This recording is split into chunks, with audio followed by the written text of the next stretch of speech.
Hello नमस्ते सबैजनालाई के छ खबर सन्चो हुनुहुन्छ होला नि है र मैले आज फेरि अर्को यो माछा लिएर आएको छु।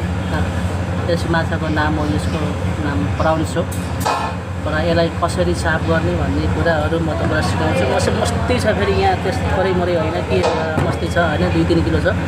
यसलाई चाहिँ मजाले साफ गर्नुपर्छ। यहाँ मस्तै छ। यसलाई कसरी साफ गर्ने भन्ने तपाईँहरूलाई म एकचोटि देखाउँछु। सबैभन्दा पहिला यहाँ मन्टो हुन्छ, यो मन्टो भाँदिनु होला होइन। यो मन्टो भाँदिसकेपछि यो मन्टोको मुखैबाट यहाँ यस्तो घुमाउने ठाउँ हुन्छ कि होइन, यस्तै घुमाउने ठाउँ हुन्छ। यहाँबाट यसो घुमाउनु होला होइन। यो खोक्रा हुन्छ दाइराको खोक्रा, यो खोक्रालाई मजाले चाहिँ नछोडिकन यस्तै घुमाउनु होला होइन। यो घुमाइसकेपछि यो आफूले खोल्दै जान्छ होइन। खोल्दै गइसकेपछि लास्टमा यो पुच्छर आउँछ होइन।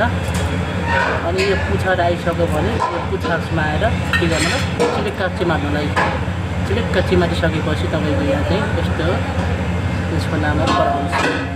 अनि फेरि यो प्राउन्स अहिले म तपाईँलाई लास्टमा फेरि साफ गर्नुपर्छ यहाँबाट चिरा मारेर होइन। यहाँभित्र चाहिँ यसो यसलाई यहाँ साफ गर्नुपर्छ यसलाई। म अहिले एकछिनपछि यो क्लियर गरिसकेपछि म तपाईँलाई चिरा मार्दा साफ गर्न सिकाउने छु।